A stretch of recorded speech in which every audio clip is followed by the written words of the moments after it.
Hello, grade 3 students. So this is Miss David and I hope you're doing wonderful. In our previous lesson, we learned about fractions, equivalent fractions using multiplication. In this lesson, we are going to learn fractions, equivalent fractions using division. Okay, so I want you to go grab your math workbooks and math textbooks, and you're going to open your textbook to page 73. And the workbook, you will be working on your next exercise, which is exercise 33. For now, I want you to pay attention to my lesson, and you can follow along on your textbook, So here we go. We are going to find out equivalent fractions using division. Now, how can we, in this bar, in these two bars, we have two bars. We have 4/8, we have 1/2. And you may ask, Miss David, how can we go from 4/8 to 1/2? Well, this is where we use division. We can divide both the numerator and the denominator by the same number. So remember from our previous lesson, we learned in fraction, when we're finding equivalent fraction, whatever we do to the top number, our numerator, we always do it to the denominator. So whatever you do to the top, we do to the bottom. Does that make sense? So that's a very important point for us to remember. Whatever we do to the top, we need to remember to do the exact same thing to the bottom. In our previous lesson, we learned that we need to multiply both the top, so our numerator, and our denominator with the same number. We need to multiply them with the same number. This time, we are saying that we need to divide our numerator and our denominator with the same number to find equivalent fractions. So that's what we are working with. So today we are going to look at dividing. Now you ask me, Miss David, how can we get from this 4/8 to 1/2? And I just told you that we need to divide both our numbers, top and bottom, with divide our numbers with one number. So what could that be? We are combining 4 shaded parts. So look at this. 1, 2, 3, 4. These are my 4 shaded parts. And I combined, so combining 4 shaded parts into 1. So do you see I have 2 here because my denominator tells me I have 2 parts. 1, 2. Here I have 8 parts. So I have 1, 2, 3, 4. Oops, I made a mistake. I forgot to divide this into 8 parts. So 1, 2, 3, 4, 5, 6, 7, and 8. So all together, I have 8 parts, but 4 of them are shaded. And I combined these 4. When I used division, these 4 shaded parts got combined into just 1. So I combine, but look at the size. They're still equivalent. They're still the same. Does that make sense?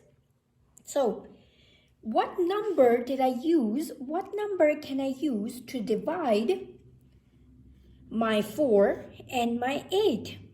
So I am going to ask myself, okay, 4 divided by what number and 8 divided by what number will give me 1/2? The answer is, let's see. I'm going to divide. If I can't do it in my head, then I'm always gonna do extra work. And that's okay, because it's just to help us learn better. So I'm quickly going to write down my 4. I'm quickly going to write down my 8. Here we go. And I need to remember I am dividing both of these numbers because I'm using division to find my equivalent fractions. So here we go. 4 and 8. What can I divide my 4 by so that I will get 1?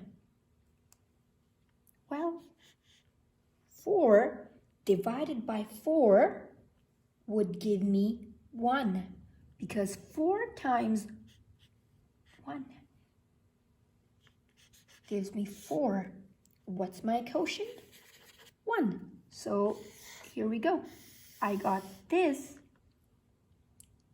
Now, whatever I do to the top, I do to the bottom. So I divided my 4 by 4, and now because I divided my 4 with 4, I need to do the same to this number 8, my denominator. So I am going to write down 4. I need to say my 4 times table.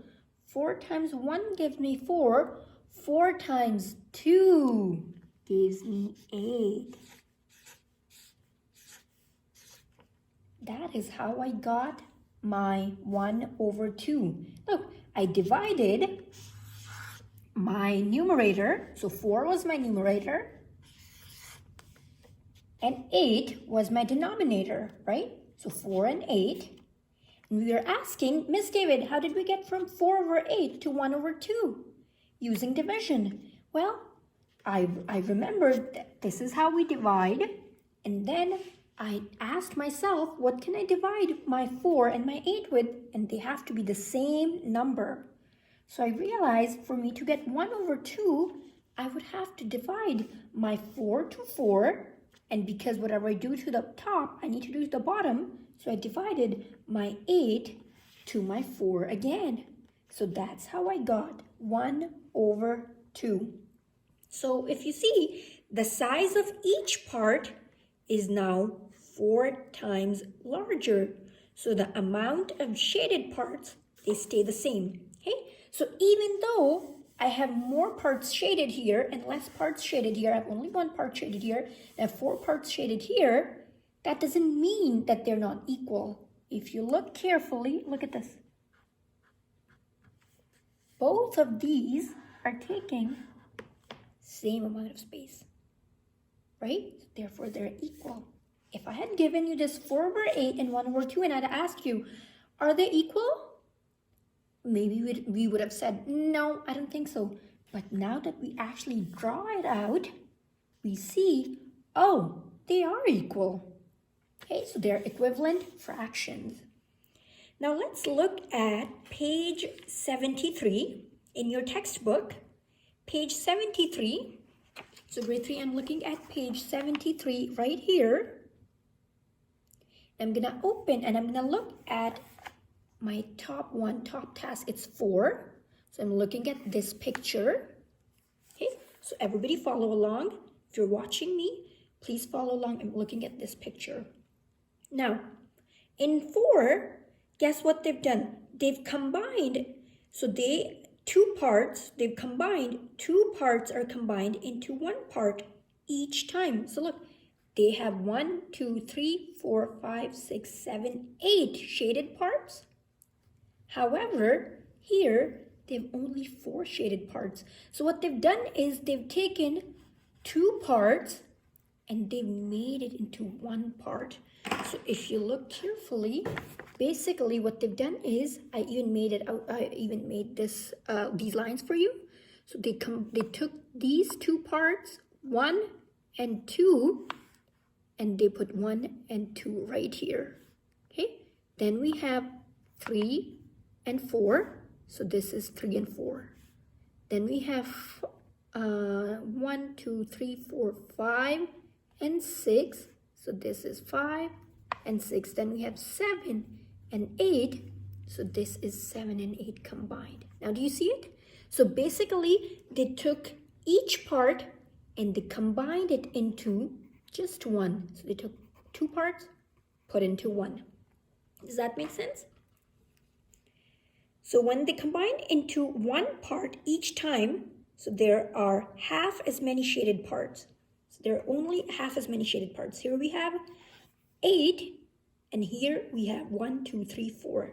So they just combined these, and they put 2 parts into 1 here. Okay, so we divide both the numerator and denominator by 2. Okay, so in this question, they divide the denominator and numerator by 2. So we divided 8 and 12 to 2. Let's quickly do this one and see what do we get here as a missing denominator, a missing numerator. I'm gonna give you a minute. If I tell you that they divided both 8 and 12 to 2, what is your numerator here? I'm gonna give you 30 seconds and you can do that one with your mom and dad and find out the missing numerator.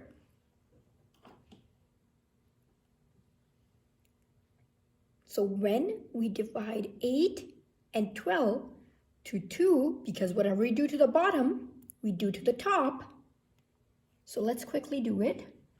I had my 12 and I had my 8.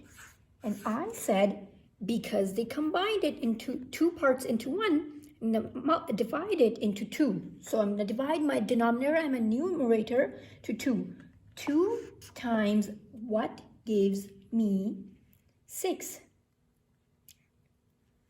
Or sorry, because I made a mistake. We're dividing it to we're dividing a 2 to 12. So 2 times 6 gives me 12. That's how they got our denominator. Whatever we do to the bottom, so we just divided our 12 to 2, we need to do the same thing to number 8. So dividing our 8 to 2. 2 times what gives me 8? 2 times 1 gives me 2. 2 times 2 gives me 4. 2 times 3 gives me 6. 2 times 4 gives me 8, which means my missing numerator is 4. You will find this one on your own. You're going to do it with your mom and dad. Okay? But I just showed you how they got from 8 over 12 to 4 over 6. We divided our numerator and our denominator to 2. Okay? So to find an equivalent fraction, divide the numerator and denominator by the same number. Okay? Now, let's do another example, right? Here I have an example. So we have 9 over 12 and we have 3 over blank. What is this blank? Okay. And here I drew these bars so we can see. So I have 12 parts, 9 of them are shaded. 1, 2, 3, 4, 5, 6, 7, 8, 9, 10, 11, 12. 12 parts, so my denominator would be 12. 9 of them are shaded. So all these 9 are shaded and they're